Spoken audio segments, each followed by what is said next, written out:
आ जाइए। कहाँ मरकंडे सर, कहाँ मरकंडे सर, आइए।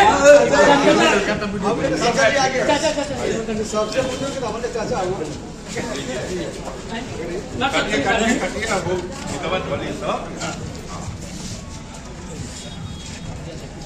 कटिए सहभागिता हो गई सब। हाँ, ये बच्चों को पढ़ने के लिए हमने लाइब्रेरी लगे। गाँव में है, यही मरकंडे चाचा को इंतजार में बैठा। गाँव में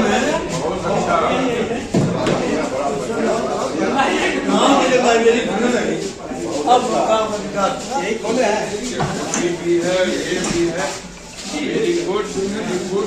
सब बच्चों को पढ़ने के लिए निकाल देंगे यहाँ लगा देंगे वो।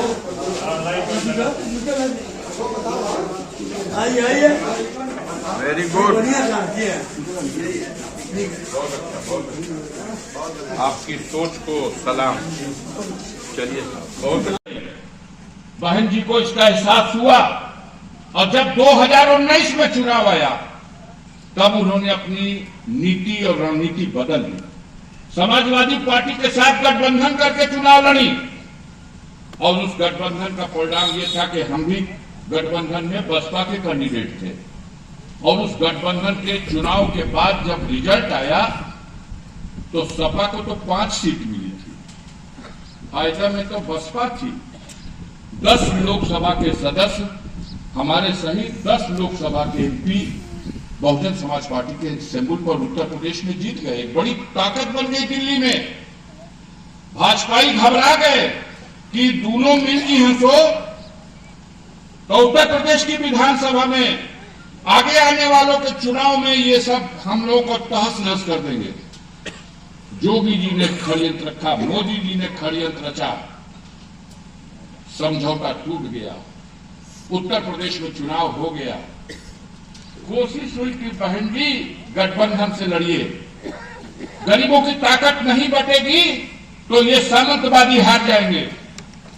लेकिन बहन जी ने भी वही निर्णय लिया, फिर 14 वाली को गलती 2022 में दोहरा दी और 2022 में अभी इस साल भर पहले चुनाव हुआ तो 403 विधानसभा सीट पर बहन जी अकेले चुनाव लड़ गई। सब कहते रह गई, केहू का बात ना सुने, अकेले चुनाव लड़ गई। 4 बार सरकार बनी है, 5वीं बार बनेगी। आप बाहर निकलती नहीं हो, झूठ बोलने वाले आपके कान में झूठ बोल के आपको गुमराह करते हैं। 403 में एगो एमएलए रसड़ा से उमाशंकर सिंह चुनाव जीत गया और 402 विधानसभा सीट पर 1 साल पहले हुए चुनाव में बहुजन समाज पार्टी हार गई। अब सारे नेता जो उसमें थे, हम लोग भी थे, हम एमपी थे, हम वो अंदर की बात आपको बताते हैं। सारे लोगों ने कहा बहन जी बहुत बड़ी गलती हो गई, पार्टी खत्म हो जाएगी। ये मानवकांक्षी राजनीति पार्टी है, ये बाबा साहब भीमराव अंबेडकर के संविधान पर और उनके अधूरे रास्ते पर मंजिल तक जाने का संकल्प लेके चल रही है। ऐसी भूल ना हो। लोकसभा के चुनाव में प्लेटफॉर्म पे आना चाहिए, गठबंधन होना चाहिए। उनके पास कान भरने वाले लोग मजबूत स्थिति में हैं, उनका कानवा में कौन नहीं लोग के आपके अलगे लड़का में ठीक बा, अलग लड़ब ना तो देखत है झारखंड में मुख्यमंत्री कहाँ बना, आप देखत हैं दिल्ली का उप मुख्यमंत्री कहाँ बना, आप देखत हैं अफजाल कहाँ चल गई ना। आपो के बहन जी फाइल खोल दे बना तो ईडी वाला सीबीआई वाला ये आपका भाई भतीजा के जेल दे दिया, डरा दिया गया, धमका दिया गया धोखा देने के लिए। अब पता नहीं डर गई, धोखे में आ गई या किसी मुगालते में है। जब साल भर पहले 403 सीट लड़के एगो जीतल बा तो साले भर में कौन घी पी ले बनी जाके हाई 80 का 80 जीत जाइए। और लोकतंत्र की व्यवस्था में कोई कहता है कि हारने जीतने का मतलब नहीं, तो गलत है। बाबा साहब का संविधान कहता है लोकतंत्र में जनता के वोट से चुने जाओ और जीत करके जाओ लोकसभा विधानसभा में, तब तो कानून बनेगा गरीबों के हित के लिए। जब वहां रहोगे ना करबो तो बंगला में लुकैला से तो ना हमनी के मिली कुछ। Z+ सुरक्षा जितना आदमी के मिल जाए, भाई के मिल जाओ, भतीजा के मिल जाओ, जेके मिल जाओ, लेकिन सदन में जब बहुमत नहीं रहेगा, सदन में जब संख्या नहीं रहेगी, सदन में जब एक का बोहनी ना रही, तो मान्यता भी खत्म हो जाएगी पार्टियों की।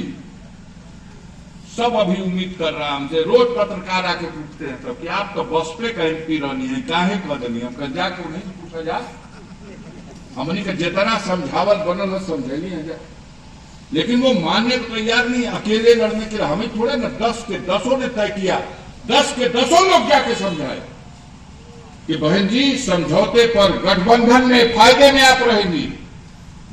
अब वहीं कुछ उम्मीद बा कि हो सकेला कि घोषणा हो जाए तो खतरा का बैरियर हट जाओ, तो कुछ हो सकेला कि आ जाओ क्रांति हुए, कभी कुछ चमत्कार हो जाओ। लेकिन भाजपा रोज घुड़पक हो सो, अकेला ही चाहत हो सो कि 0 हो जाए, इनसे तो पार हो जाएगा। तो गांव गांव में गरीब की झोपड़ी में जाकर के देख लेना मेरे भाइयों। अंतिम बात कह रहा हूं हाथ जोड़ के, गरीबों के घरों में भी आज चिंता हो रही है कि ये दादा जब संविधाने ना रही है देश में, तो कैसे हम तो फिर गुलाम हो जाएंगे। वही तरह जैसे सदियों पहले ये समाज गुलाम था, उसी तरह गुलामी की जिंदगी फिर जीना पड़ेगा। इसलिए आज गरीब भी ये तय कर रहा है कि बहन जी अगर दबाव में डर से अपना भाई भतीजा खातिर पार्टी के कुर्बान कर चाहते हैं, तो उनका सामने गरीब अपन वोट कुर्बान ना करी, वो जो भाजपा को हराता होगा उसके साथ खड़ा हो जाएगा। और हमने अपने जीवन का 45 साल गरीबों के लिए, खास तौर से दलित भाइयों के लिए हमने जीवन में जोखिम उठाया।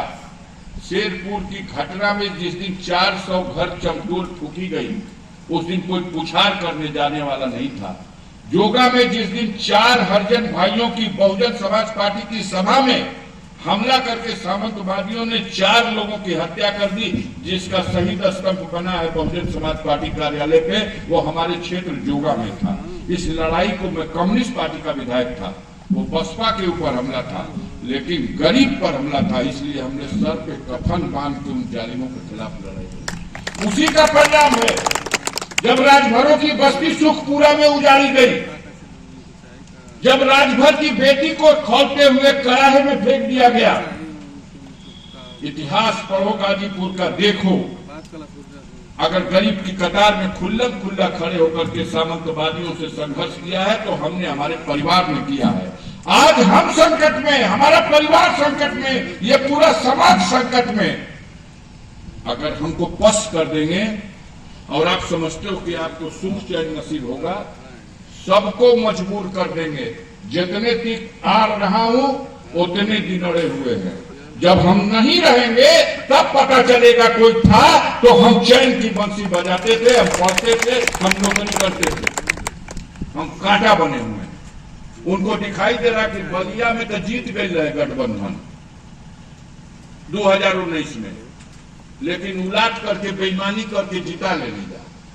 उनका देखा था सो कि चंदौली में जीत गई हम चौहान, गठबंधन का कैंडिडेट चंदौली में जीत गया था 2019 में, उलाट के हरा करके जीत ले।